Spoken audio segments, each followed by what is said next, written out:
তোমরা নিশ্চয়ই ভাবছো সকাল সকাল কোথায় যাচ্ছি, দাঁড়াও বলছি। আসসালামু আলাইকুম এভরিওয়ান, কেমন আছো সবাই? আশা করছি সবাই খুব ভালো আছো, আমি অনেক ভালো আছি। তো সকাল সকাল কলেজের একটা কাজের উদ্দেশ্যে বেরিয়ে পড়লাম। তো তোমরা নিশ্চয়ই ভাবছো ট্রেনটা আমার, না ট্রেনটা আমার নয়, শুধুমাত্র ফাঁকা থাকার কারণে আমি পাটা তুলে বসেছি। তো তারপরে চলে গেলাম শিয়ালদা স্টেশনে। ওখান থেকে আমরা সামনে থেকে আগে আমাদের গন্তব্যস্থলে ট্রেনে ধরার জন্য দাঁড়িয়ে পড়লাম।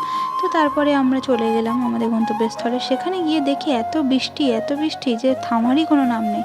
তো কিছুক্ষণ থামা মাত্রই আমরা চলে গেলাম একটা হোটেলে। কিছু তো খেতে হবে, না হলে আগাবো কী করে সামনে।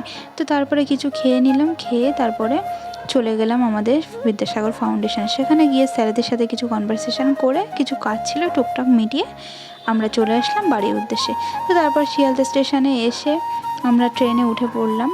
ওঠা মাত্রই দেখতে পেলাম একটা ঘুগনি কাকুকে। তো ঘুগনি কাকুর কাছ থেকে এক প্লেট ঘুগনি নিয়ে নিলাম, তো খেয়ে নিলাম ট্রেনে উঠে। তো ভিডিওটা কেমন লাগলো অবশ্যই জানিও। বাই।